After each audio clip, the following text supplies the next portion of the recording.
শেখ হাসিনার আমলে ছাত্রলীগ পরিচয়ে যারা চাকরি পেয়েছেন তাদের জন্য আসছে বিশাল দুঃসংবাদ। ছাত্র জনতার তীব্র আন্দোলনের মুখে আওয়ামী সরকারের পতন হলে দেশের দায়িত্ব পায় অন্তর্বর্তীকালীন সরকার। তারা ক্ষমতা গ্রহণের পর থেকে শুরু করে সংস্কার, সচিবালয় থেকে প্রশাসন সব জায়গায় চলছে ব্যাপক রদবদল।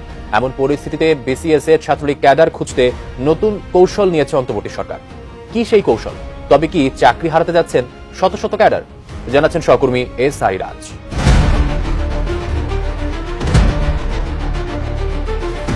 বিগত আওয়ামী লীগ সরকারের আমলে বিভিন্ন সরকারি চাকরিতে নিয়োগপ্রাপ্ত ছাত্রলীগ নেতাকর্মীদের চিহ্নিত করতে উদ্যোগ নিয়েছে বর্তমান অন্তর্বর্তীকালীন সরকার।